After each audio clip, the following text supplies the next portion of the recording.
So if you're interested in doing that, let me know. I'll give you his phone number, you can contact him. In fact, I just got an email from him asking if we got anybody, so. If you're interested in doing that, he says he'll pay you for it, so. I don't know if anybody's that good of a production turner that could do it, so. I already checked him, he doesn't want to do it. My next thought was you, Reed. So. That's the problem. You can't do two exact things. Yeah. That'd be nice. There is one other person, I think, I don't know if he's still turning or not, is, I don't know if you guys remember Frank Blaine. I went to his house one time and he was turning 4 legs. They're all matched. So I will give him a call and see if he's interested. But if you're anywhere tempted to try it, let me know. You can put you in contact with him. So anybody else got anything? Read.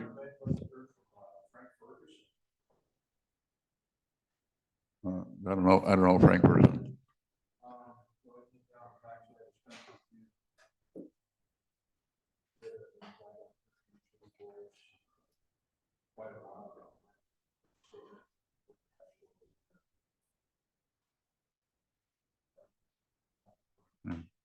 Reed did say somebody called Mary the Woodturner. Mary the Woodturner. Yeah. Yeah. I guess she does furniture restoration and stuff.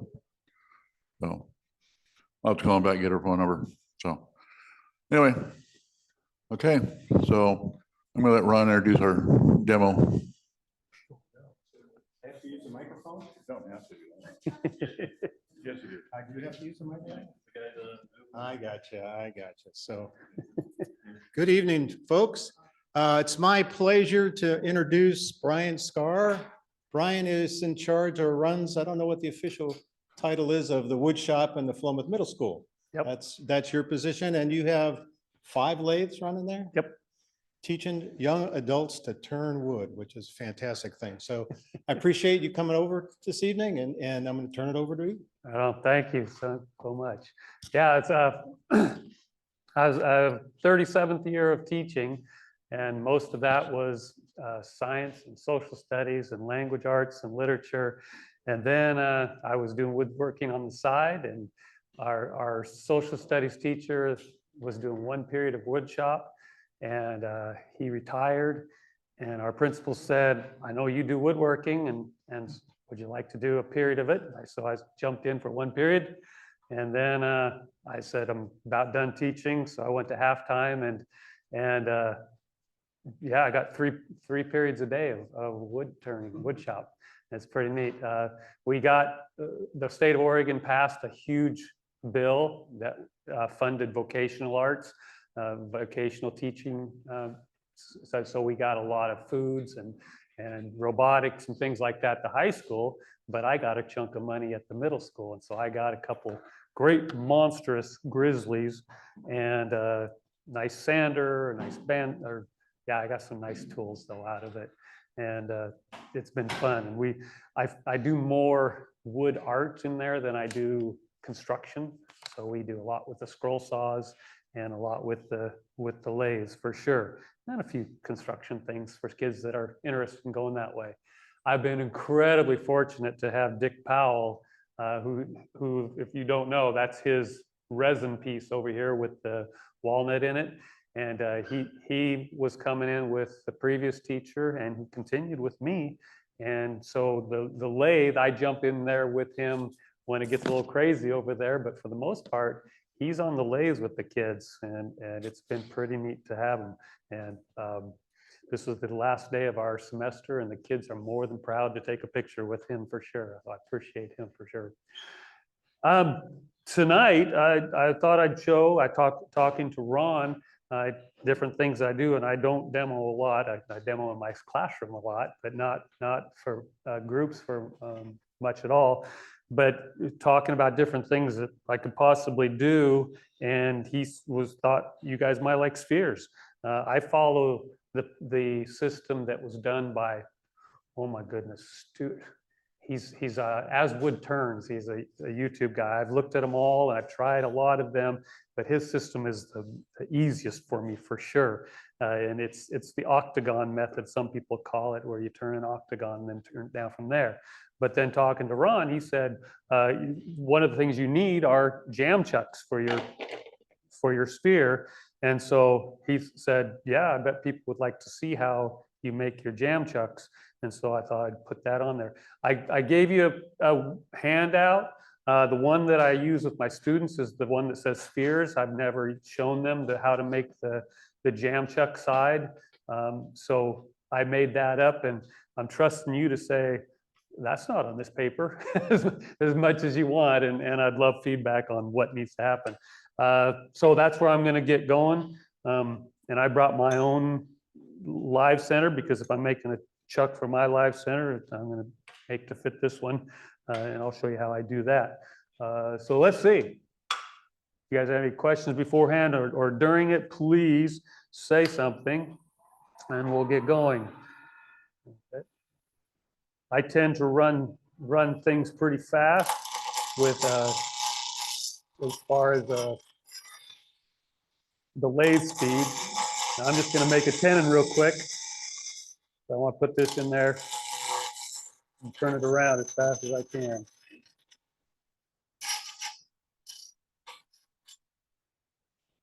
I think that's it.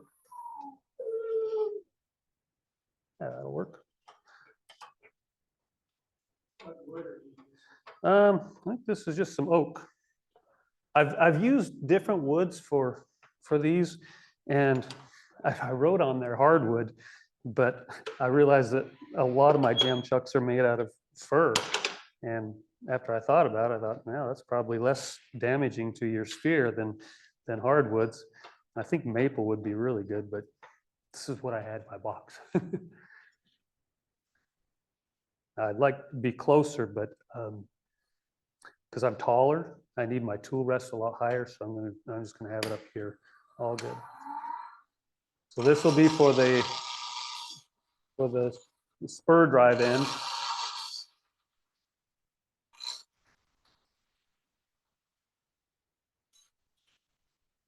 And that's it.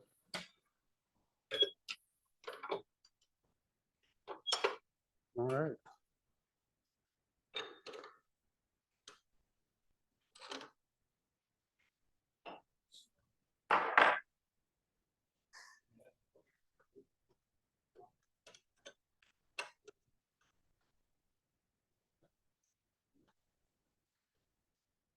I have a chuck at home with the little pen step jaws, but for this, since it's such a short amount of time, we're fine. I think I do this quite often. I've done it with the kids a few times, and I say, just don't touch that part. It hurts. Which is the basic rule for every tool in my shop at school is, what part can hurt you? That part, yeah, don't touch that. And that's kind of, when they do hurt themselves, I say, what happened? They said, I touched the part that hurts. So yeah, that's it. All right, so what I want to do is turn my taper first on here. So I just follow basically the taper of my spur drive right there. I put some measurements on there, and it can be hit or miss on that for sure. And I also put in italics that it doesn't matter a whole lot, because when you put this into your headstock, it's going to work. With the wood being squishy, it tends to hold the ball just fine, the sphere just fine. All right, let's do this.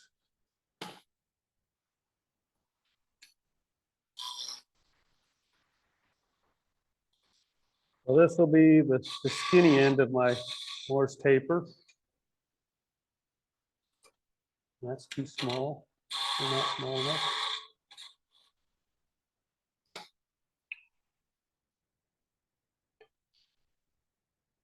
And that's too small, but that's okay. And then I go up, I think I wrote in there, what, 52 millimeters or something like that. And then I do the next size. So someplace in there.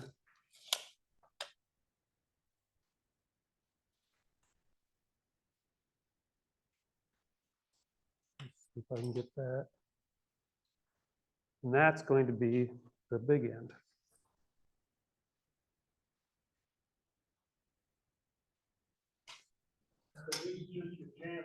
This is just making the jam chuck right now.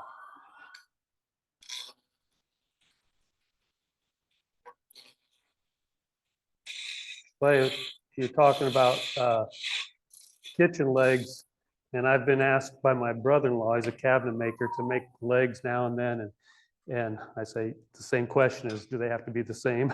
And he says yes, and the most recent one was about 30 inches taper, and oh, I love doing that because I made grooves with my parting tool, and then I connected the grooves, and then I put sandpaper on a big piece of plywood and finished the job. Yep, that was easy.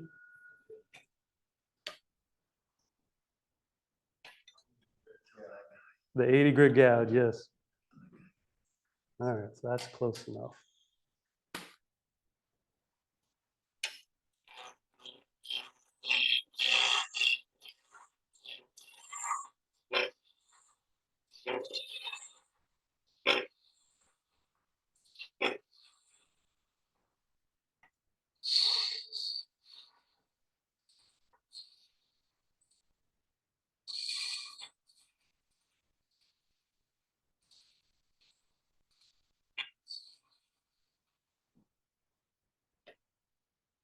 And then, speaking of the 80 grit gouge, let's put it on there.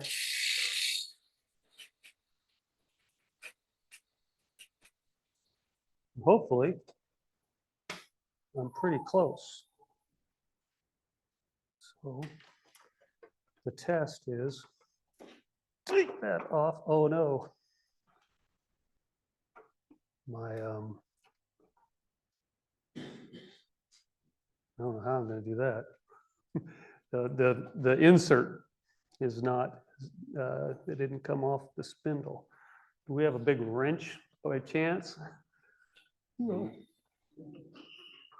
My insert for my chuck. Yeah, well, look at Dave. Yeah, Dave, you know where it's at, right? You got that big wrench somewhere. Oh, man. Well, yeah, it's not, it's the chuck is coming off the spindle insert. So the spindle insert is staying on the chuck, which would be fine if I could take, if you got an Allen wrench even. I can just, Dave, do you have an Allen wrench? I can take it right off the spindle because the chuck or it'll still go into the spindle. Rats. Never thought about that. What's that? Yeah. What do we got? What do we got? Is there any mechanics in here?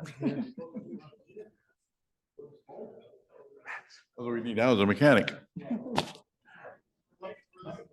Any Allen wrench. Oh. I'm not sure he's got the right tool. Mike's gonna go out and check his truck. Yeah, it's just a pair of pliers or just, And we got another chuck. yeah, The insert's coming out. what do you got? Nope. That's not gonna be any good. No, that's- We don't have, Might be Ooh. something we. That might get wide enough there.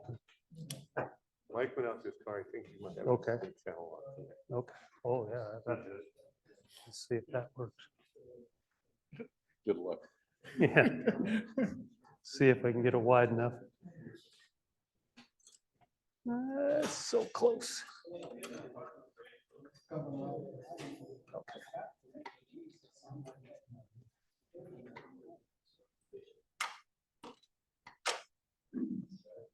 Oh,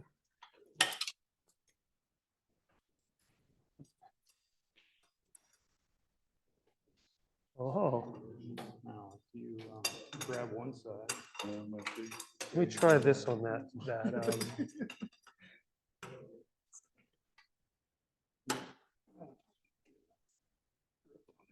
Let me see if I can get this onto that Allen screw. It does. Yes.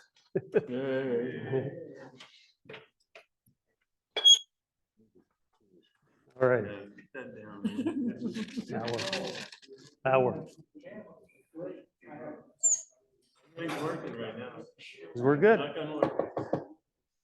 Thanks, Dan. Dan's the big help there. All right.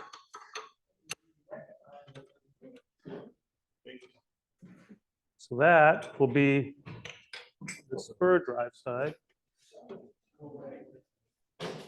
We gave the office.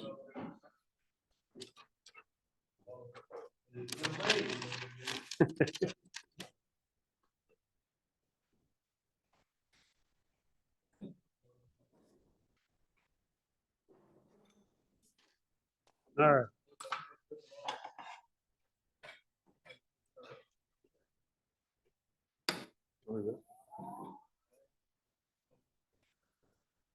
This side is the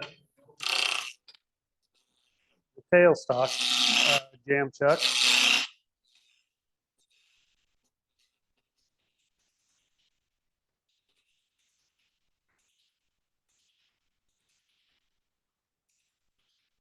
And this gets a little finicky compared to the first one, the headstock end, because the tailstock one, I want it to fit tight over my live center so that it doesn't wiggle around too much. So that's what I'm going to try to do. Make that right there a little end grain turning, which I tend to do with the bowl gouge.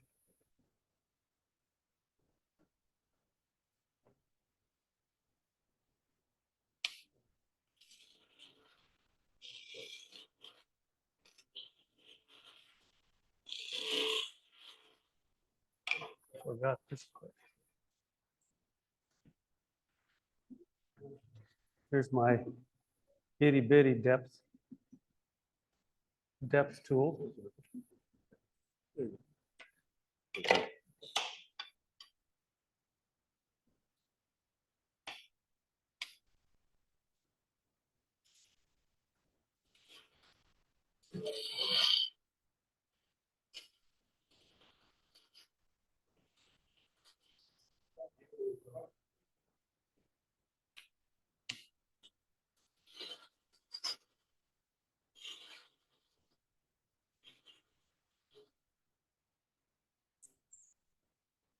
Close.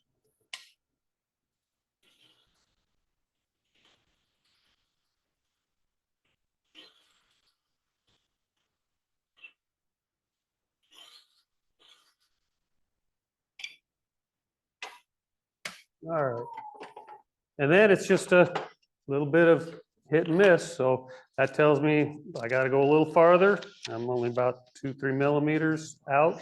Keep that, try to match that angle. But again, that doesn't matter so much as the circumference should be the same as that junction right there between the angle part and the shoulder. Oops.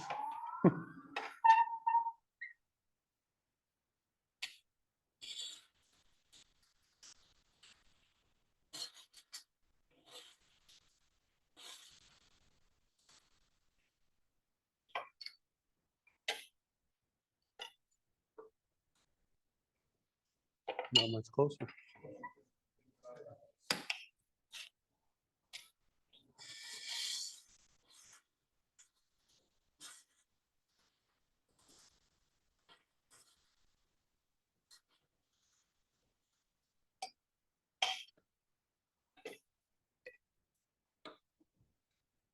Close.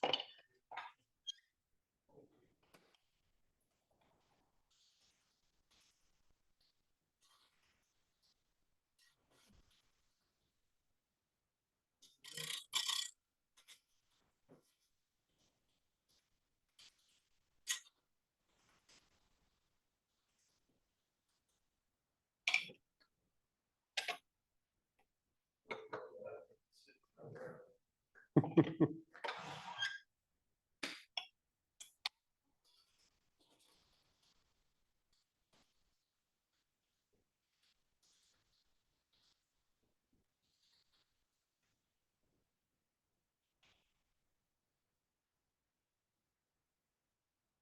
think, yeah.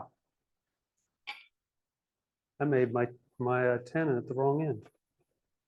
That's nuts. I've only done this 20 times and I made my tenon at the wrong end. That's okay. I'll show you how you recover from that screw up.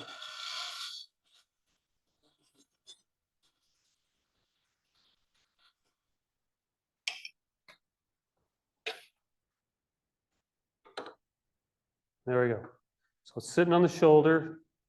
There is a tiny amount of play. So to take care of that, I just move that shoulder down a little bit. And because it's tapered, that'll take the play out. There we go. So no play, not bottoming out. That should be good. But the jam part is at the other end. Duh. All right, so what I gotta see is if I should be able to make a tenon here, just a tiny one.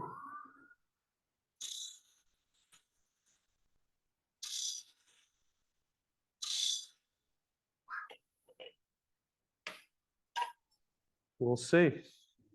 If not, I shall use the existing one. Survey says, yes. Lucked out. Lucked out. All right. Now I make this part of it that will cup the ball. And it's real simple as far as what you're doing with it. You don't want it to have a sharp edge. I think my drawing, my little computer drawing shows a sharp edge. That's not something you really want.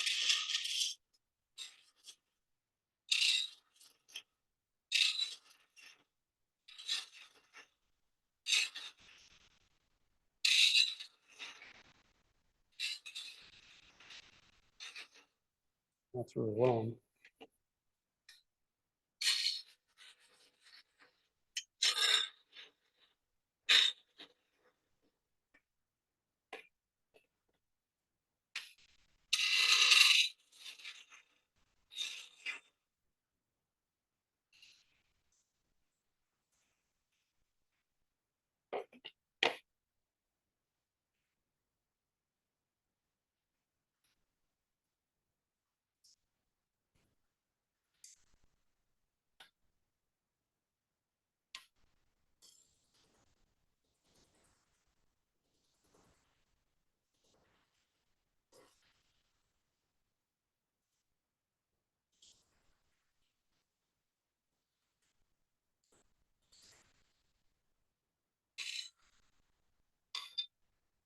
And good enough.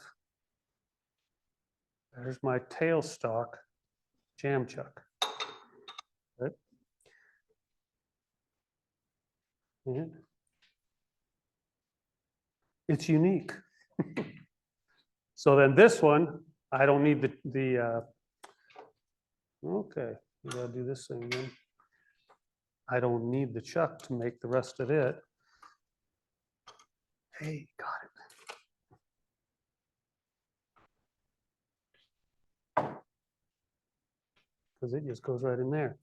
And I found these work really well at cleaning out your spindle too, because most of us don't do that generally.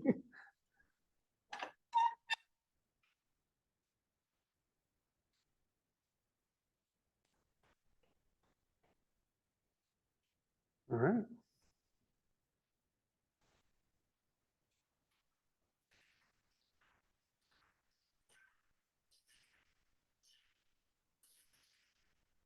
That's too big.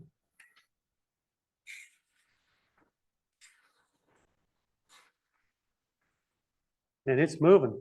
So I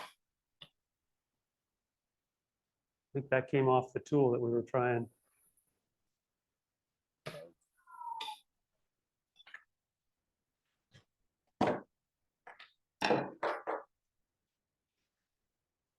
It started to walk out a little bit. I don't know if you guys saw that, but I don't need it to walk out on me.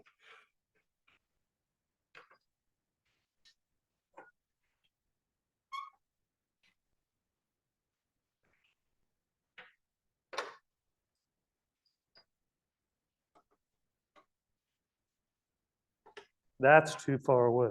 I'll try this guy. What I found was this isn't high enough, so.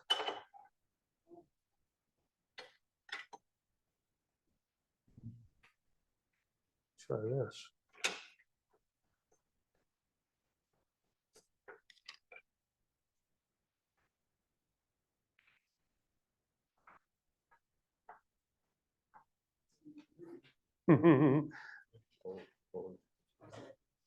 Anybody?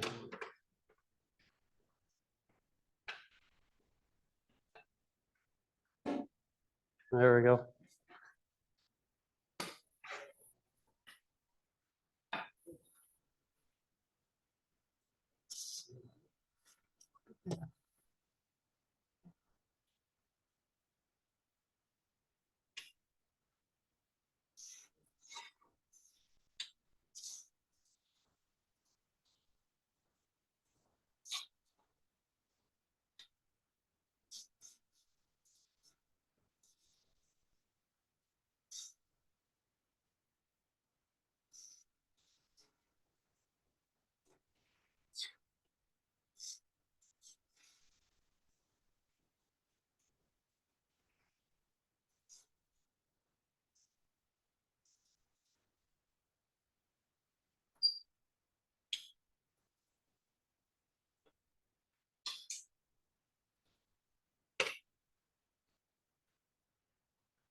And same idea, little cup there. Hopefully it doesn't walk out on me.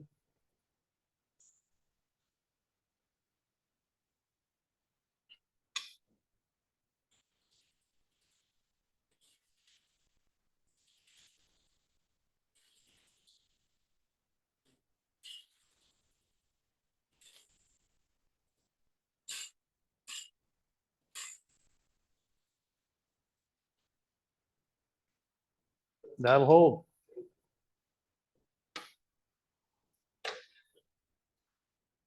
That's our jam chucks. That makes sense? Like I was saying, that's okay.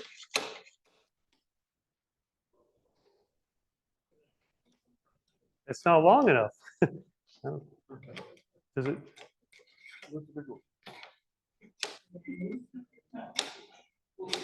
I know there's a bigger one. I know there's a bigger one. It wasn't the basket. All right, we'll do these again. There we go. Got it. Oh, there's the one.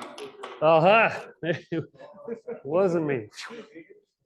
I got her now. You can have it on hand just in case, I guess. Thank you. Oh, look at that. That's large size. Nice. All right. Thanks, Thanks, Dave. Dave. Never get away. What You know, thought you were done. was there anything on that side of the paper that that I missed or that I should have said? Because if I'm ever going to use this paper again, I need to know that. I'm going to the sphere side now. Okay. So this one is the one I've done the most as far as teaching my kids. We'll start with the cylinder, just straight up, easy peasy, make it a cylinder. The cylinder size is going to determine the sphere size. That's.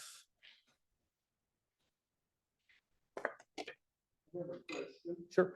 On your tailstock cup, the drawing you have on there shows the dotted line not in the cup fashion, but kind of. That's me trying to use a computer with a free, yeah, it just fits whatever your, I like it on this kind of live center because it has that shoulder. And then I can press against that shoulder. Like what's the cone? I would worry that I'd be splitting this thing.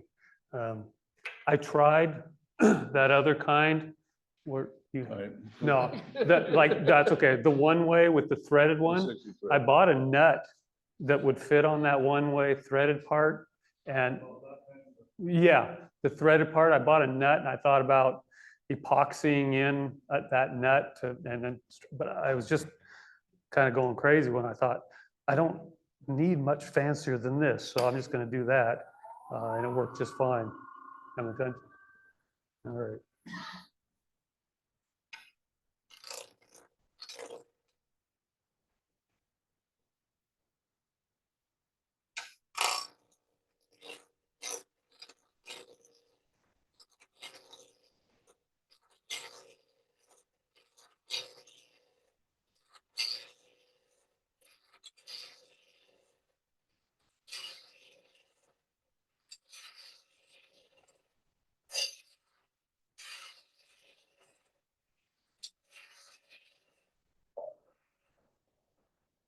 Okay.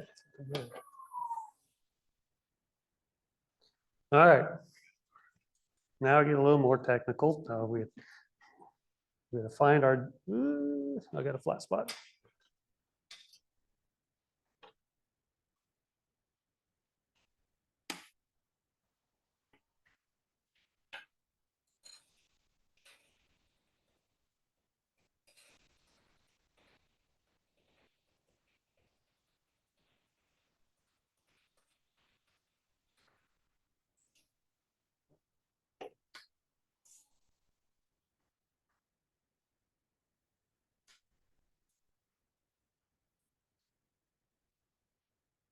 So there's our diameter of our sphere right there. And everything comes off of that. So the idea is there's a sphere right in that space right there. So I'll start off, I'm just going to mark those two. That's going to be the end of my sphere.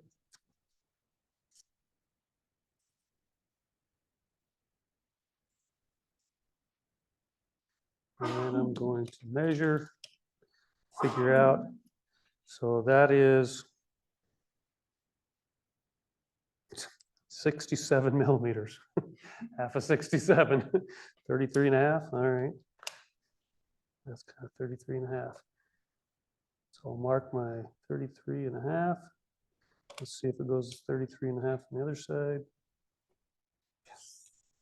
All right. And then that's an important one.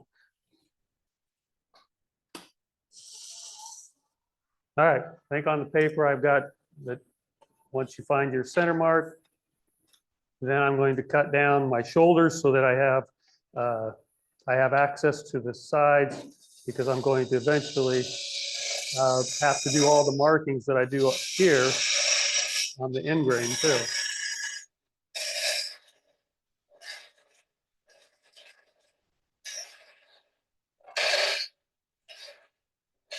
This is where I envy the people that have the skill with that skew to just go whomp and take it all off in one move.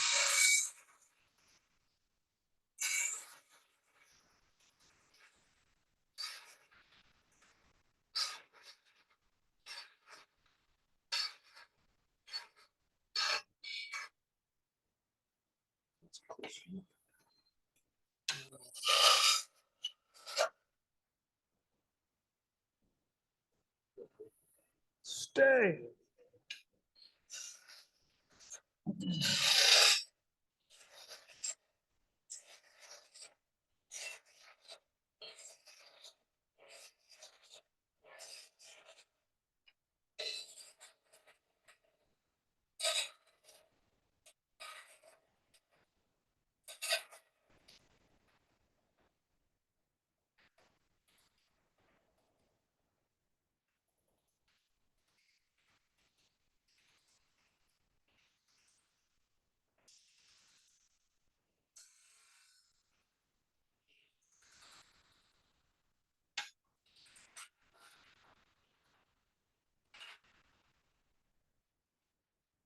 think I'm done with that guy.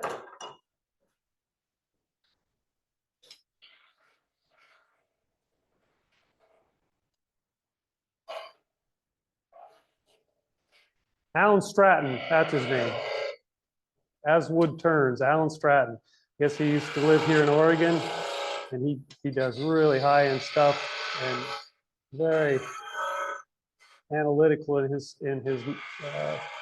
presentations, and I just love his stuff. All right. So 67 millimeters, and on there it says do the math now. So I got to go 67. Let me see if I can get there real quick. Quick calculator.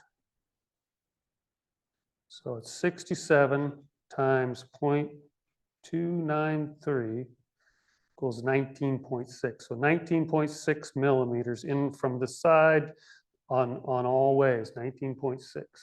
So get out my handy dandy. 19.6. And it doesn't really matter that much. So I'll go 19 and a half. 19 and a half. And then hopefully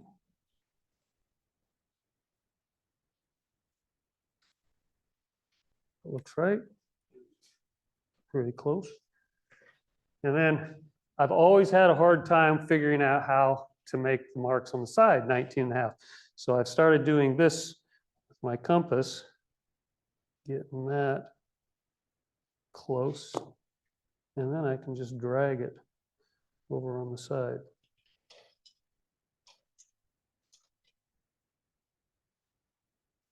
That makes sense.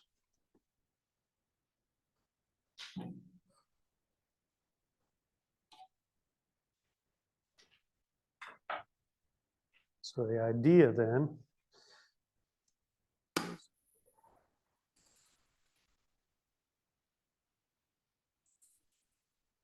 it's not right in the middle there because however the math works, if you put it right in the middle, you would have your sphere be too big on the shoulders.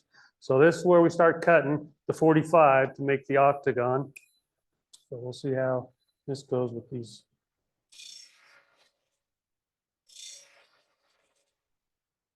And this is where my students have possibly the most problem because they like to make it a scoop. And if you go in more than a straight line, then you've lost your diameter.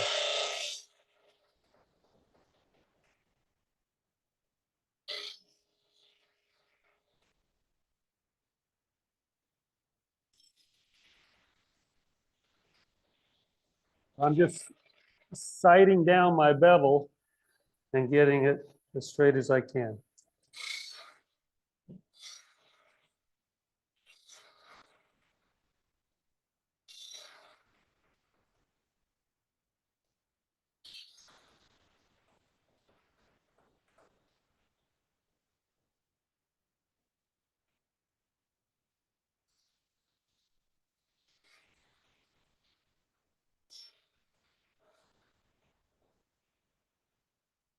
All right, now if I'm accurate, the idea here is that that 67 should match that 67. And if you get a big gap, like my kids always do, then we have to either say we're going to make the whole thing a little bit smaller. But luckily, I'm only just a skosh over on each side. And so I'll take that.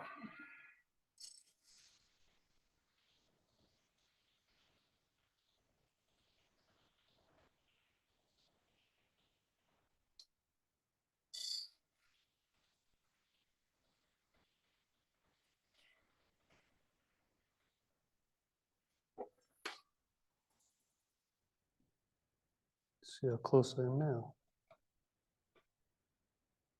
I'm no closer than I was before. How's that matter?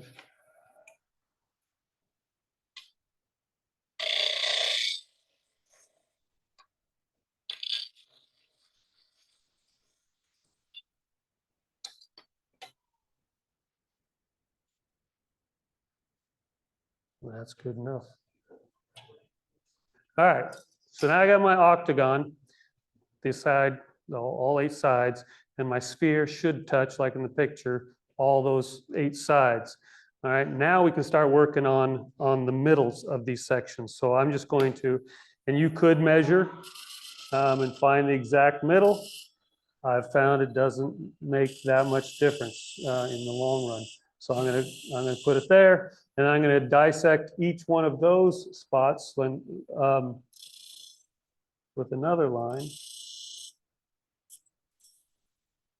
And the idea here is that the middle line on each face is my sphere. It should touch those middle lines. So this line, and this line are where my spheres, theoretically should touch.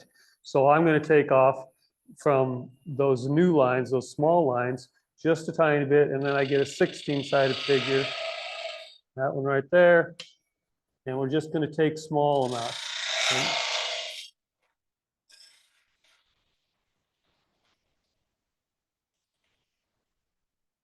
And then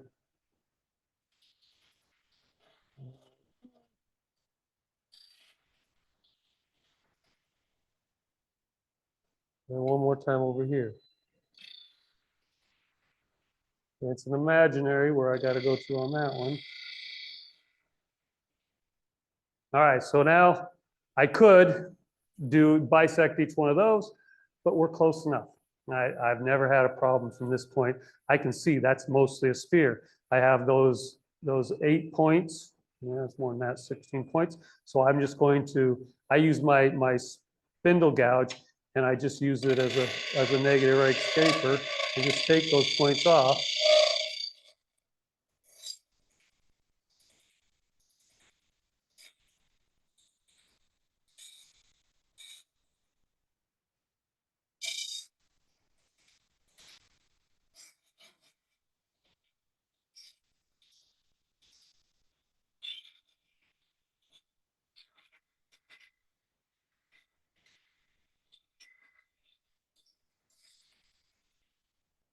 And then if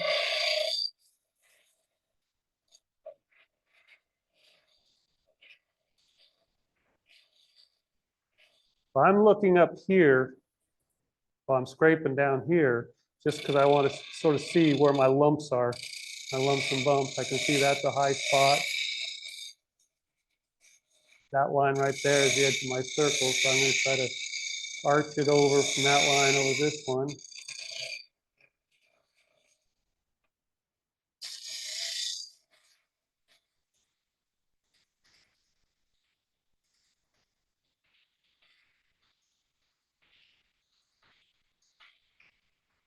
But as you can imagine, this is tiny amounts coming off right here. My kids love to just make sawdust. The thousands of times that I'll give a kid, and they'll start on their honey dipper, and they turn it down to a toothpick, make it into a, and then so I say, oh, all right, use a piece of wood, and they turn another one to a toothpick. And I think, you're in this for the shavings, aren't you? Which is fine, because Mr. Powell, Mr. Goodson can tell you, we have about 10,000 spindles ready to go. All right, that's close enough. It doesn't have to be astounding by any means. Let's take that off, that one off. And now we get to use our jam chucks. Okay. All right.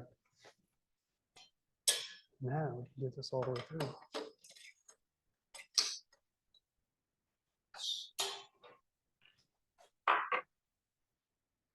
This is the one I just made? No.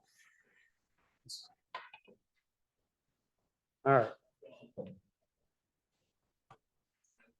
So those are the ones I made. So we'll see if we got proof. So the idea here is I'm going to take and I'm going to put this original diameter line, this circumference line, and I'm going to put it between my 2 jam chucks. And measure. There's a slight amount of adjustments you can do between them, but not much. For the most part, it's gonna go where it's gonna go. And I'll just spin it a little bit, get it seated in those cups a little bit. Okay, Brian, Yep, can we take about a 10-minute break? whatever you want, you bet. Okay, I'm let's just take cranking a away. 10-minute break. If you're in on the brown bag, see Jack.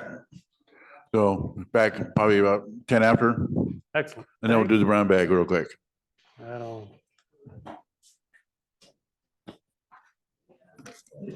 Hey, Mark.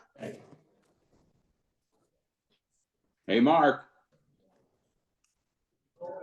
Welcome back.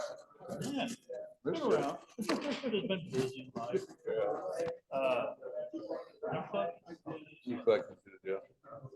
Here's that one. Make a little tool that bolt on. Yep. I just flipped this in. Yep. Yep. So at school, I have these for all of them. I just have these 2x4. And then it stays.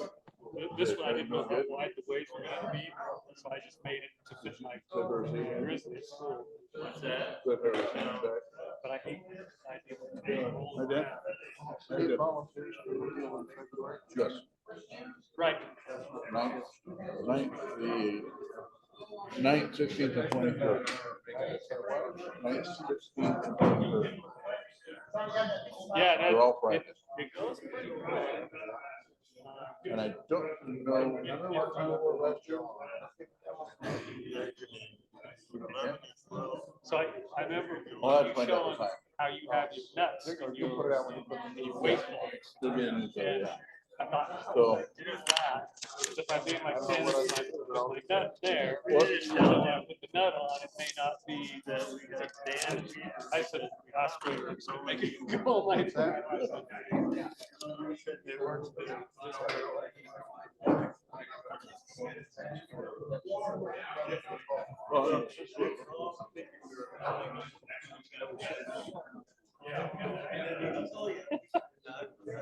Yep, it's fun. So I was like, oh, with that. Alan Stratton, when I watched his, he said, see how fast you can do. He was doing his in about 24 minutes. His name was Stratton. Yeah, Alan Stratton. He's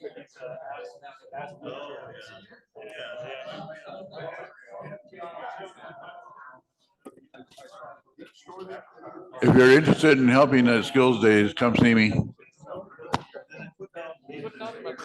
Yeah. He's good about showing his I don't want mistakes. you looking at me.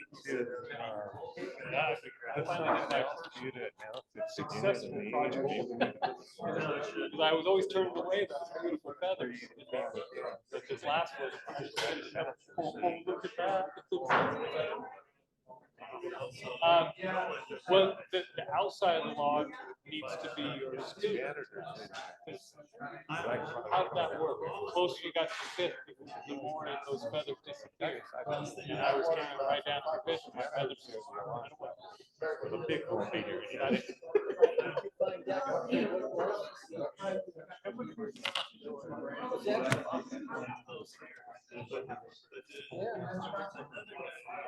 I would say that's what it is.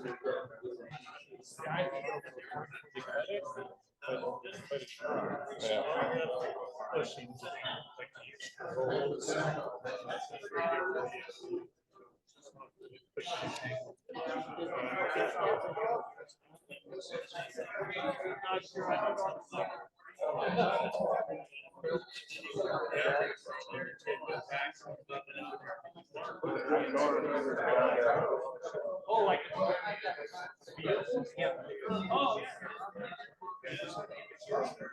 yeah. It's easy to let my other kids get with What do you think, Ray?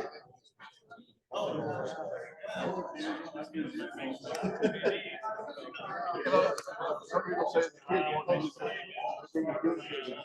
it. And he's a gal that's in charge. Oh, people will love that. You don't use it for 6 months and say, I need that. Wow, thanks. You know? I got a volunteer. Another volunteer.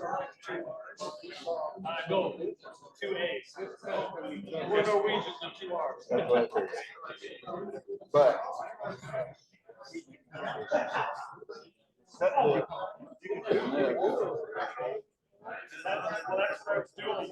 Yeah, when I was getting Good these. idea. Yep. Man, watching him do it. Well, we did what we got on Well,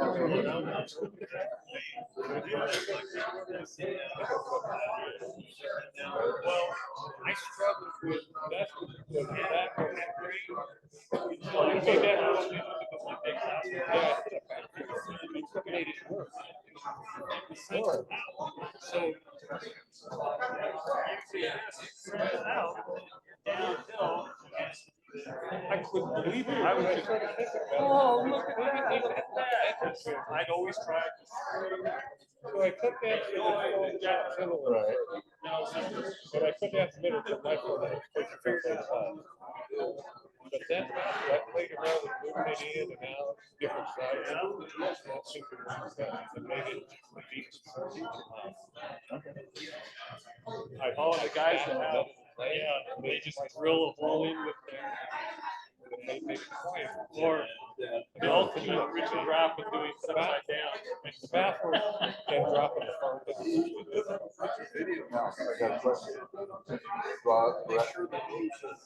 Get in there. So I think that's what we'll do. I think they'll do it. He's amazing. Does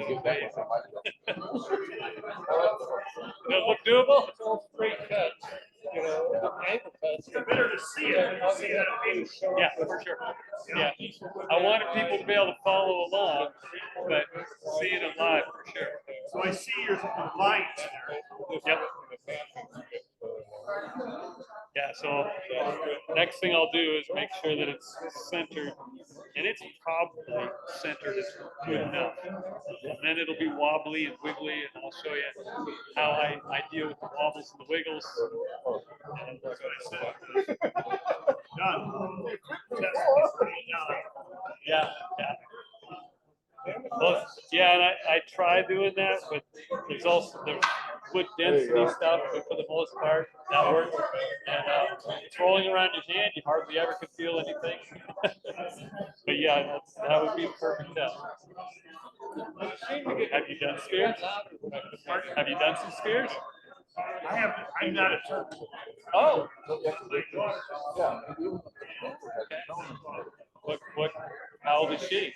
She looks young. Oh.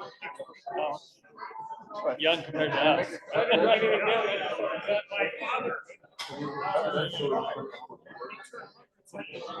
What makes this whole thing out of it?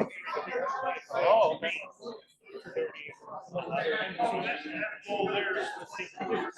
You can make it.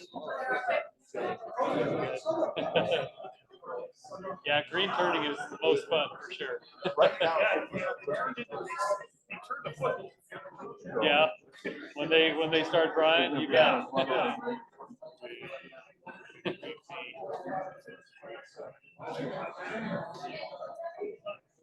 Last one. Yeah. That's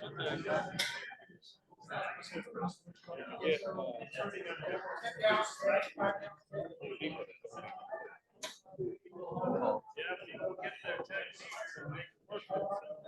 Big and volunteer? Check the calendar. Friday.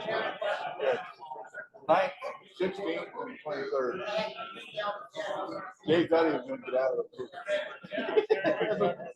Small boombox.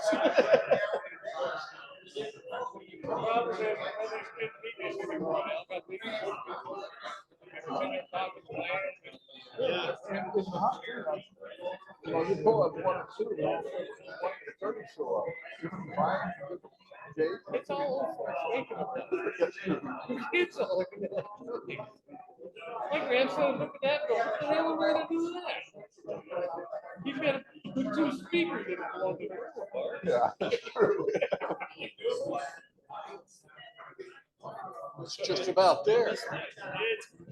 Got about 3 minutes, guys See how far away it is. and gals. Oh, yeah. You can almost finish it with sandpaper. Yeah. Yeah. It would be, you can get it there pretty quick. Oh, I see. This is a little high here. Yeah, How you doing, Wayne? yeah, when we turn that on. Watch that thing go. Everybody's gonna be Oh, going. yeah. For sure. Well, it might not be exactly in place on either one of these. Oh, the two- Yeah, you can sell them. I need. So I. You put it on there, always slow.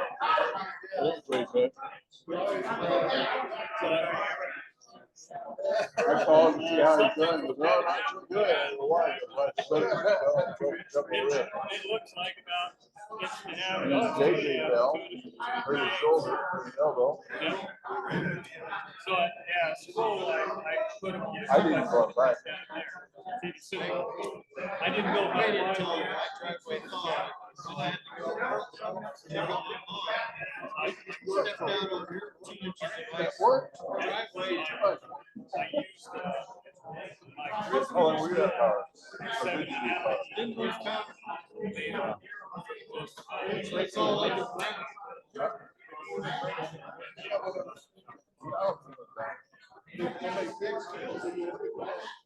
We worked with a guy, he came in one day and tape wrapped all around his chest. When your electric toothbrush. Yeah, we were out for 5 days. And that's nothing. My nephew still hasn't got power. Says he thinks like they're working on a pole outside of his house today, so he's hoping when he gets home he'll get power. Chuck key, You have a pencil, I just blew a little pencil. We have a electric fireplace, like glows, look at a fire, click it out and build a fire. Yep. You have to be right there, right? So it didn't, none of us in their house. Yeah, and then, but luckily, one of our old youth pastor brought us instead of borrowing gas, butane gas gas stove, and they had a bunch of lanterns, so we had those around. So we were able to cook. We used only hot water when we had to. Actually, we had hot water in my bathroom. We have 2 water heaters, one in our bathroom, and one in the garage. One in our bathroom stayed hot almost the whole 5 days. Pretty good. Wow. So. They're gonna print this press well, I'm giving them February 4th, is their estimate. What? Who won the brown bag? I don't know. No.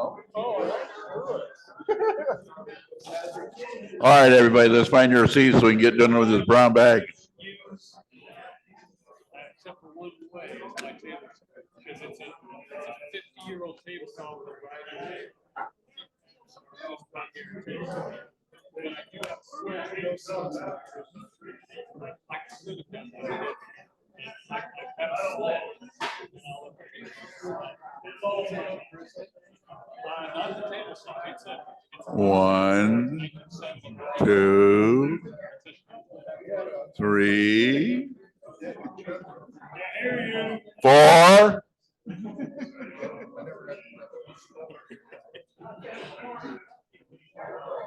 If I get to 5, I'm getting the bell out.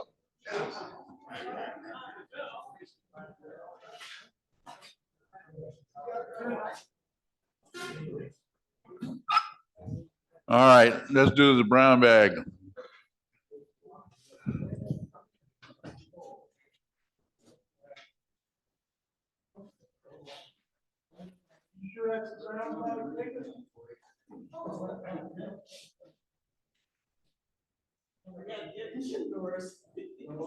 Okay, Jim Norris won the brown bag and he's not here. He has foot surgery on Monday, so he's not here. So we'll get it to him. Jim will open it for you, okay?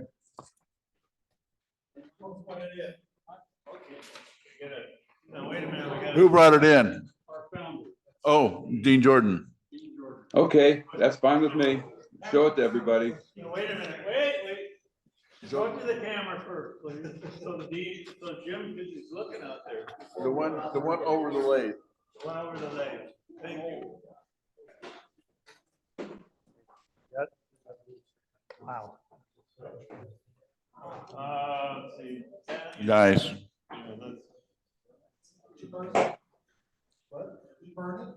No, that's a patina. Wow, that looks burnt. here, I'm gonna let you say that over Mike. Dean. Dean.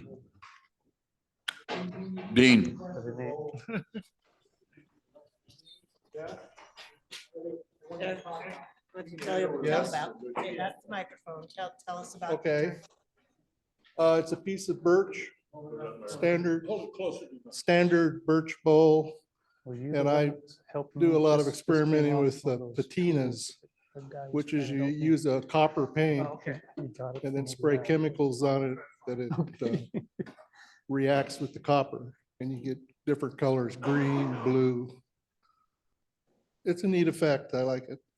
Yeah, yes, thank you. Is that paint messy then? No, it's a water-based copper paint. It's Oh, like water-based. actual copper in it. They have some with bronze too, How long does it take for? overnight. And the chemical reaction can change for like 48 hours.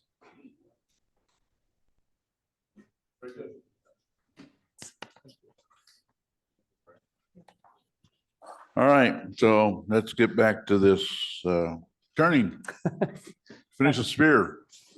And like I said, if you want us to volunteer, come see me. Hopefully, this is looking doable. All right, so I put the sphere in there with my center line going from chuck to jam chuck to jam chuck. So that's the place that I want to see if it's centered back and forth this way. So I'm just going to go ahead and put this on here. And I'm going to say that's about 6 millimeters from the edge. Nope. 8 millimeters. Put it over here, same thing. And it's about 7.5. So it's just a tiny, tiny bit. And that's now adjusted. Yeah, see it from my house. Then, all right, so it looks like a sphere. It always does at this point. But as soon as I turn it on, you'll see what an egg it is.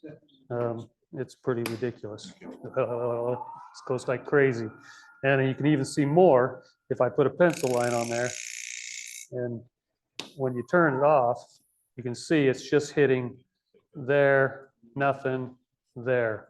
So the first thing I'll do is just you can either do cutting or scraping and get it so it's fairly round there. So I'm just going to go across and cut off those nubs.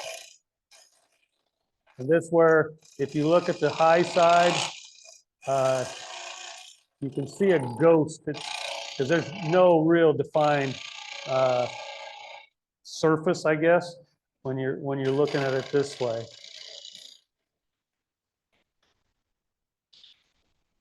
That's a little closer. And then I can go just to the scraping idea.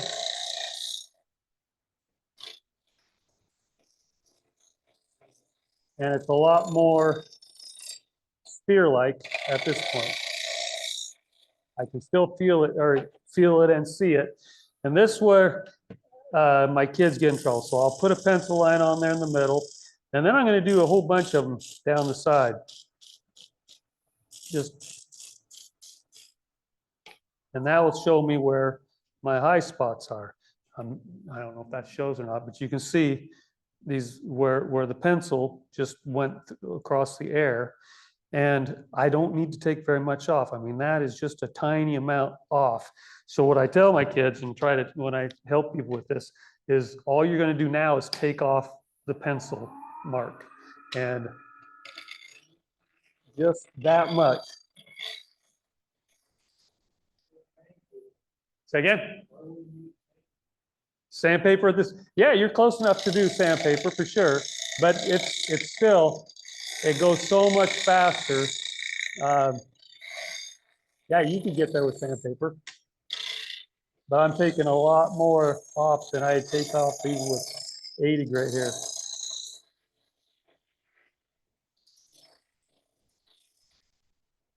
Okay.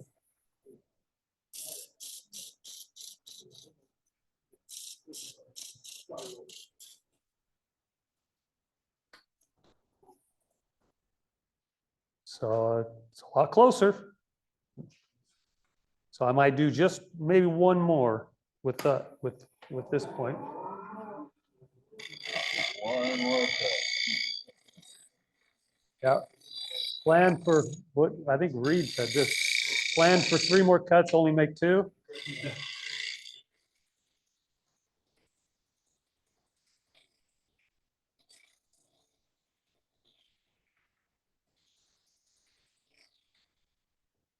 So there's still a pretty good lump in there, but that's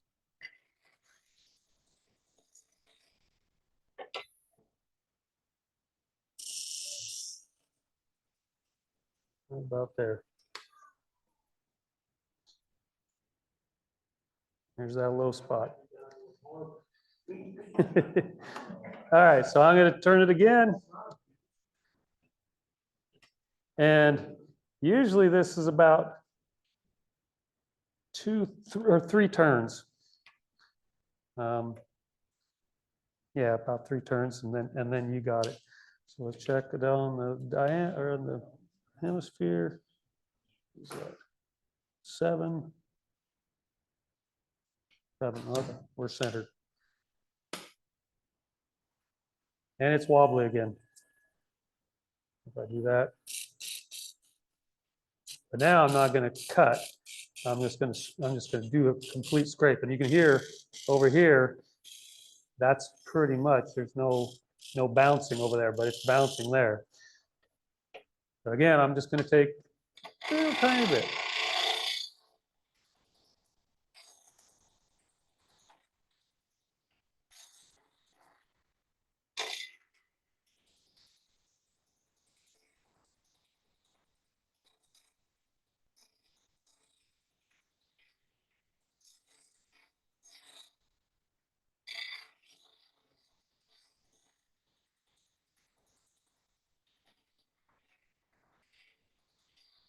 When I cut the kids loose on that step, I'll come over and they've got a football. Oh, okay. It's a drag. Oh yeah, no, I'm on the rest. Yeah. Yep. And I've thought about using like a D-way scraper type of thing. And I've used scrapers that are just straight on with a burr, and it's too aggressive for me. This tends to be a much smoother one for me. I have it coming across at a little bit of a skew angle, and then I get, but it's not a finishing cut. One guy I watched doing the spear, and he was working to get that finishing cut with riding the bevel, and I was going, I'm going to be sanding anyway, so let's just get there quickly. So I've still got a low spot right there. I think that might be the inner bark. I didn't make my cylinder quite small enough. Oh well, it'll work. I'm gonna go one more time.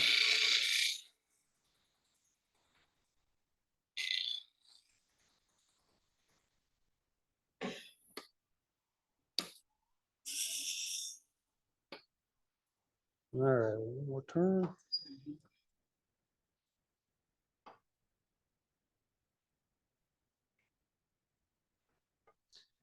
And kind of settle it into its little cup area. And I don't even know if I could adjust if I wanted to at this point. Good enough.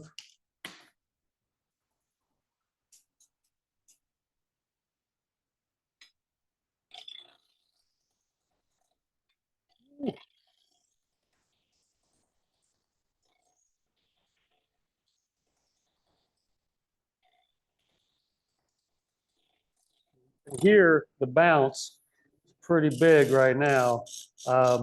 And you could chase your tail.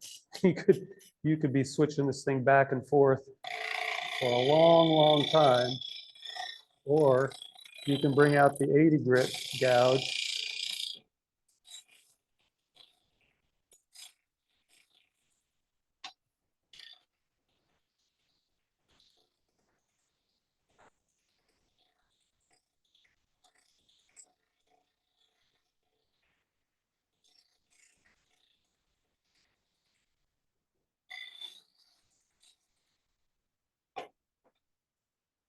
Let's see how far I am off.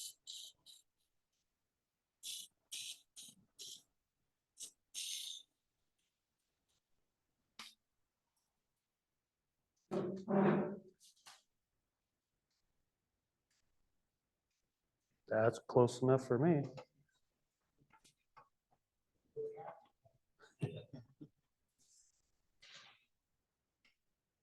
So that's it. At this point, when I turn it on again, it'll be wobbly or not. That's weird. So this is where I start sanding. That's it. And I'm not going to sand by any means. I found what works really well for me is to go 1, 2, 3. 1, 2, 3. Turn it about a third. The one thing that will get you in trouble doing on this part is if you bear down too much with the sandpaper, it will spin in the jam chuck, and then you get a little burn mark. The sandpaper will take it out though.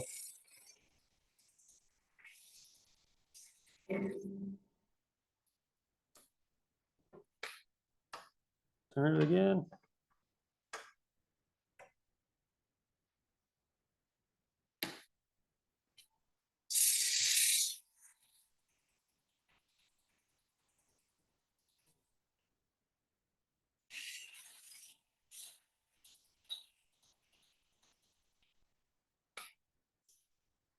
And through the grit you go. It's a sphere. It's a full moon. There you go. Does it seem doable? Yeah, it's pretty much within reason. That little 0.293 was the saver for me because I followed the jam chuck way that they show on the Craft Supplies website, where I just used a whole bunch of wood and fitting it in there. You make your one cut and then you cut to that line, and I was going, this is it. So yeah.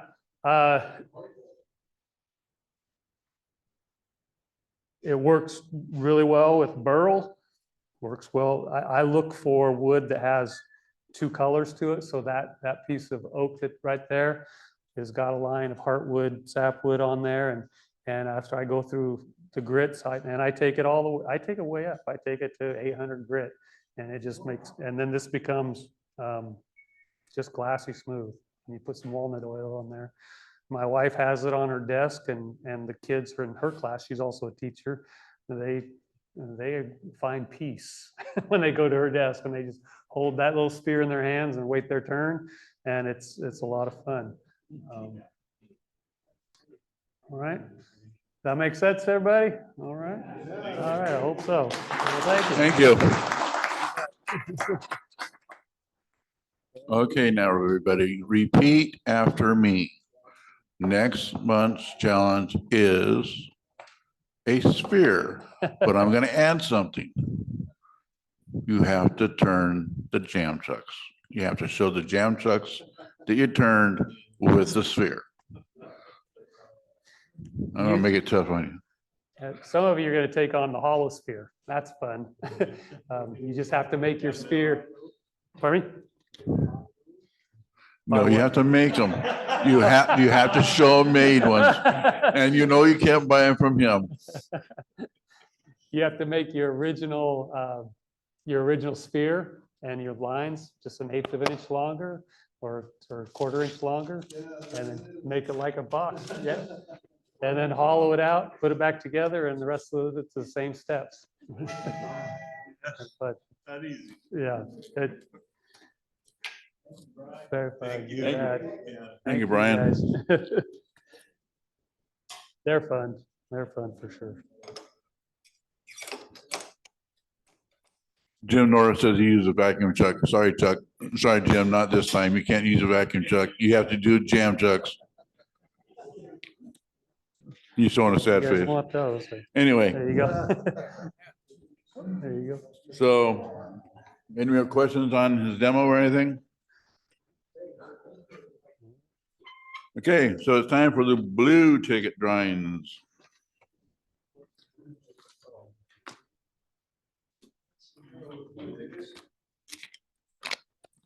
This one is a $10 gift certificate to Woodcraft. I plan on leaving them here.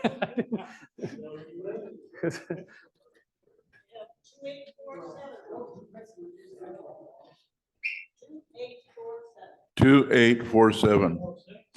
2847. Abe. Yep, another one is you can pick your choose between microcrystalline wax or high friction build polish. 2857. 2857. Going once. Going twice. Next. Anybody got Must be mine. 2857? I tell kids' parents, come in. 2857. Volunteer, learn Oh, Mel. Sure. But I've only had one guy take me up on it. So, which one?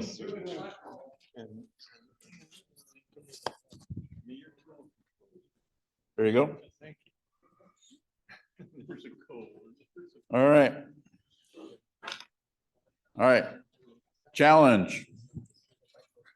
No, we had only 3 entrants this month. I know a lot of you didn't have electricity, but only 3. So the winner is Mike Nashholm. Mike Nashholm. I mean, who? Are you now? What letter? Yes. Thanks, Ron. Say that's 2 months in a row.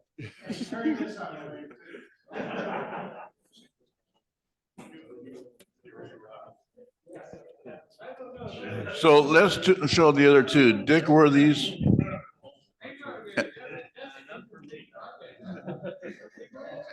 Why?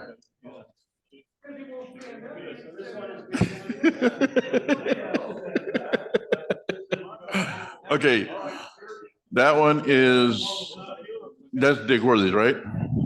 Yeah.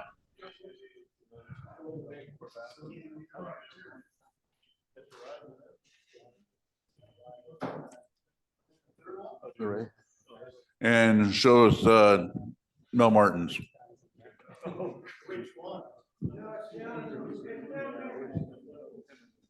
You want to show them to the camera so the people can see them on Zoom? What kind of wood do you use, Mel?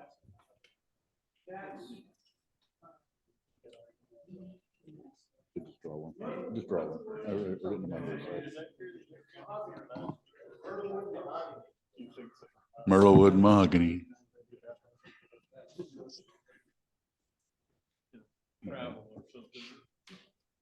Very nice.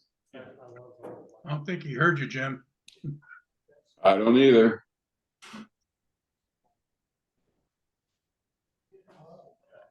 Maybe we'll see him at show and tell. I'll pick one.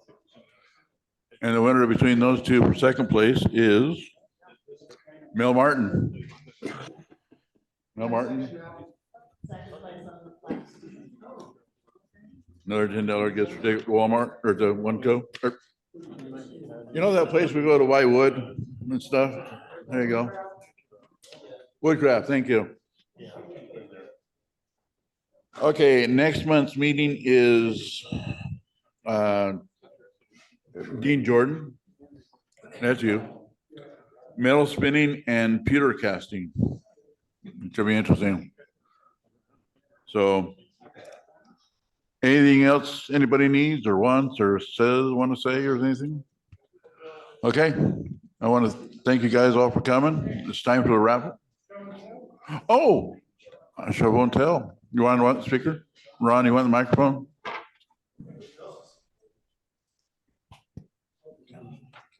Is this the Mel end of the table? Put a camera on him, Mark. Hold on just a sec. We're gonna get the camera turned around. You want? There's rules here. Bad. Oh, wait a minute. All right, Wait a minute. so You want me to do it? No. this walnut, Mel? Yes. Beautiful piece of walnut. He said he got confused when he did the finial, but very nice. Hold on just a minute. There we go. We're a little slow with this, we're getting used to it. There's too many rules here. Too many rules? I can. There you go. Zoom in. Don't zoom in. I haven't shaved today. Oh. Yeah, right? Okay, go ahead. I'll get you there. These are also yours, Mel? Yes. What, is this still maple burl? Okay. Here. I'm gonna pay for that. Walnut Black walnut and zebra. and zebra wood. Very nice.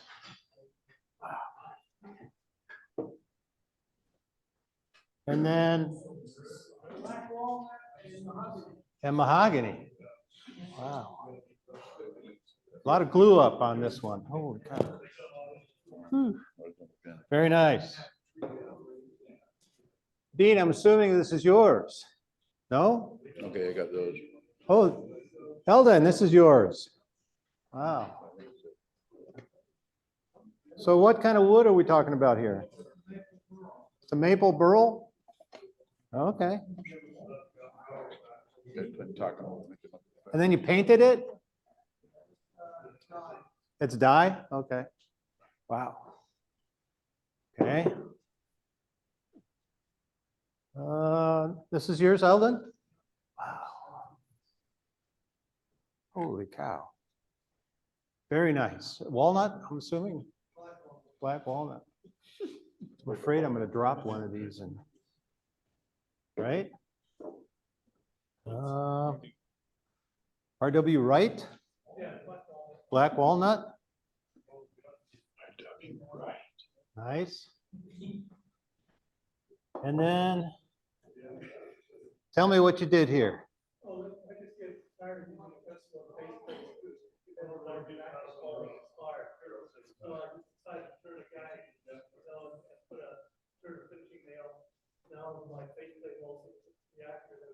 Oh, okay.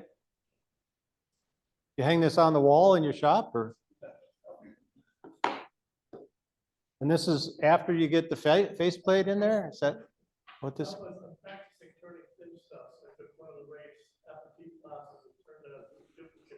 Oh, very nice. Wow.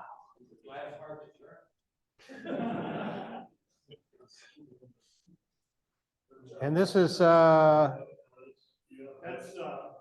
my father, Valerie's grandfather, and he turned bowls for 25 years, turned hundreds of bowls, and I have several. okay, so this is spalted maple and this was turned in 2000. So he made a foot. Oh,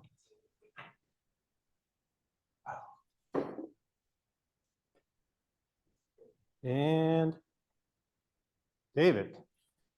Yeah, he's that walnut that got gathered up. I was having my shoulder surgery.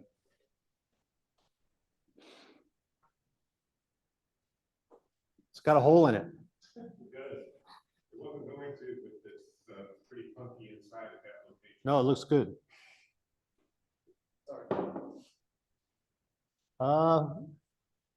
That's I finished up when I turned pro.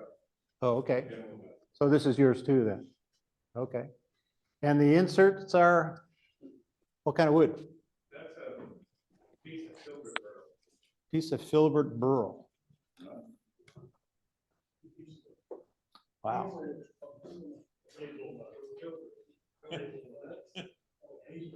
Abe? Okay, what do we got here? What kind of wood we got here? Maple burl? Rod, try to hold it one place. I'm trying to get it going up and down. Well, this is pretty good stuff. Just about at head level is fine.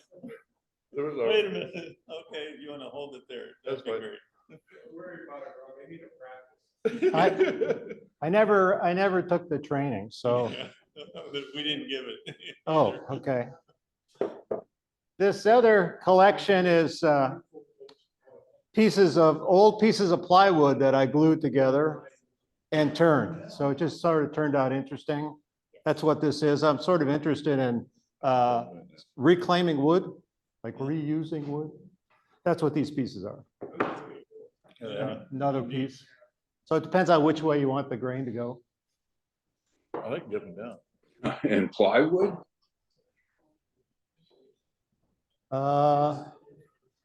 The madrone, That was supposed to be my very first attempt at twice turning. twice turning. Put it in the bag, went to New York, came back and it looked like that. So hand sanded it, and took off the tenon, and there you go, it's madrone. Nice. Sometimes the wood just needs to do its own thing, you know, right? And this pen, That, when my sister was visiting from New York, we got them hooked on turning of the lathe, and they bought a lathe before they got home. oh, She's now exploring with all kinds of things to make pens, and that pen is made out of popsicle sticks. oh, So she taught me how to make a popsicle stick pen. Several, all glued together in layers, colors. huh. And another piece of yours? Yeah, that's just a little piece of mahogany, ebony, sorry. Ebony. Yeah. Okay. Where's the other? These, the spheres and the bowl is locust. So this is locust bowl that Brian made, and his spheres. They roll around in it, very zen. There we go. Still haven't broken anything yet. I'm happy about that. This small one. Little scraps of paper pearl from the wood shop at school, put over like 15 minutes at a time over the course of like a couple months. Oh, Got a, let's see. Veneer, yeah, it's got little veneer segments in between the chunks of pearl that I glued together and whipped it out there. A little bit cool. nice. Every day you sand a piece of wood, another piece of wood. Yeah. Wow. And then this one? Dick.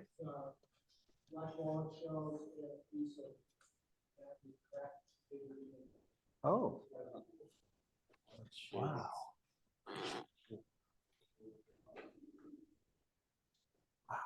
So he won't break, but he It's- uses a vacuum Let's see if it's system working. followed by a pressure pot, and he'll be written up at the Oh, I see, it's 40. Oh, is that right? Very nice, Dick. Appreciate that. I'm gonna skip yours because You're gonna skip mine? I don't know what to say about these. So this is number one, Dick Worthy.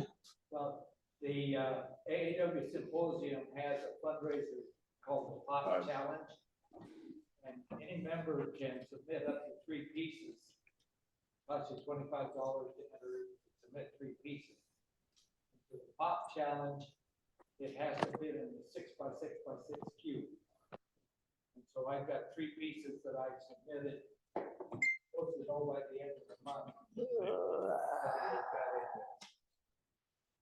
And this That's is, one of the tensegrity.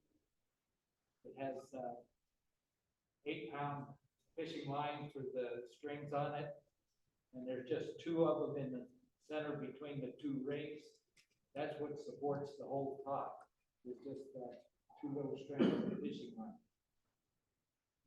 do you like sleep at night, Dick, or you just dream this stuff up? For an hour or 2. Right? Well, you're like everybody else, right? And here's another one that's suspended and magnets. That one is magnets, and counterintuitive, the magnets have to attract because the magnet on the base piece is pulling the top piece up. So you can actually push it down, and the strings on the side keep it from going up too far, so that there's always a gap in the center of it. Look up Tensegrity on the internet and see they do tables, chairs, they do sculpture work, they do all kinds of stuff with that technique. It was something that Buckminster Fuller came up with way back. That's a when he was long time a ago. long time That's a ago. long time ago. And a very small little top. You did that? I like it. We're good. All right. Good job, everybody. So, any more business that I'm forgetting? I'm still looking for volunteers. You can't leave unless you volunteer. I'm gonna lock the door. Wow. So did everybody get some good wood out of this storm? I've seen a lot laying around. Jeez. Yeah. Show that piece you got, Dave. Mike. Piece of wood up there, the piece of wood. He can't hear, he can't hear.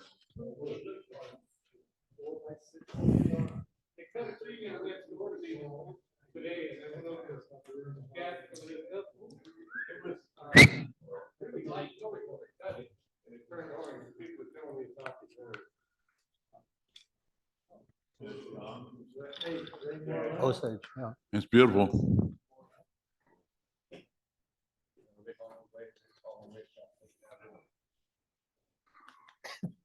Yeah, down on Hayden Bridge between Pioneer Parkway and Hayden Bridge, there's a pile of wood and it's dark on the inside. I don't know what it is, but it's beautiful. I want to stop picking them up, but I know better. I got too much wood as it is. I had to burn some or the, yeah. Thanks to Jolie, brought me some more wood. All right, so thanks everybody for showing up. Now we'll do the raffle and cleanup. So I'll see you guys next month.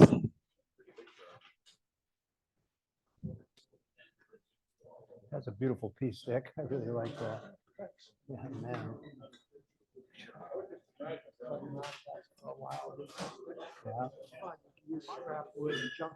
Yeah, I like that part. Yeah. 823. That's mine. 823. I'm taking this.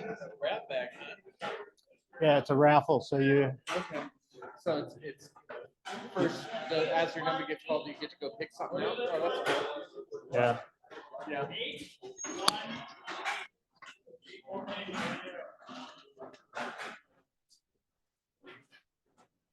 Hey, Ron. 799. Here, you want this?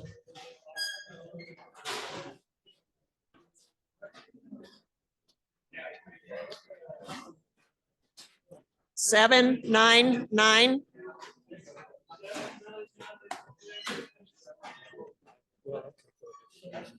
I'll just stir them up now. Let's see. 801. That's 801. I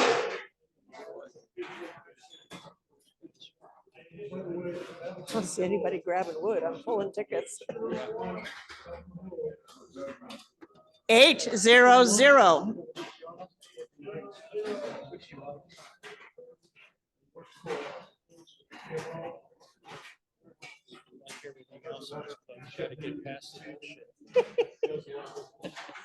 How about 843?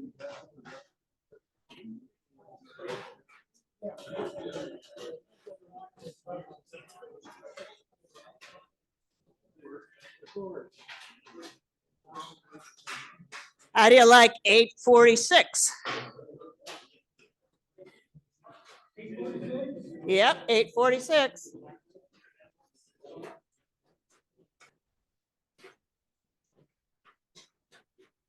Anybody have 856? Yes. All right. Let him grab one. Hey. Sure. 876. 876.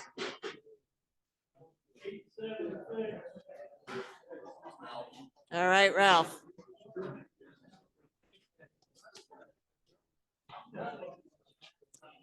And then we have 892.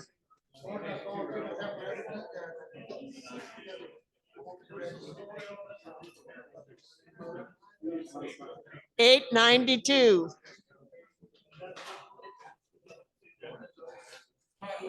How about 814?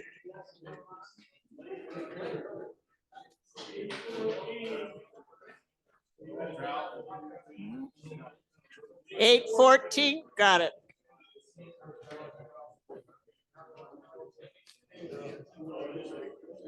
Then we have 852. Cool.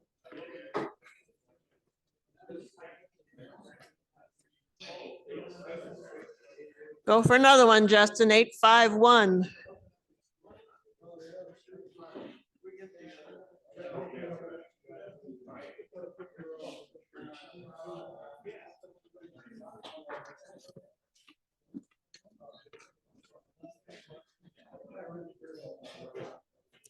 $869.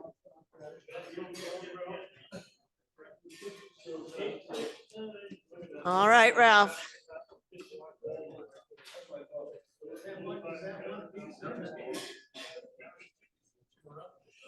$888.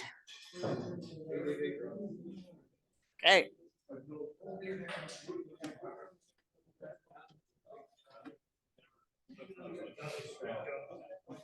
This we go.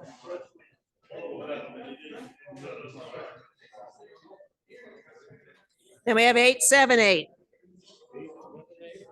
Yep. All right. Then 894.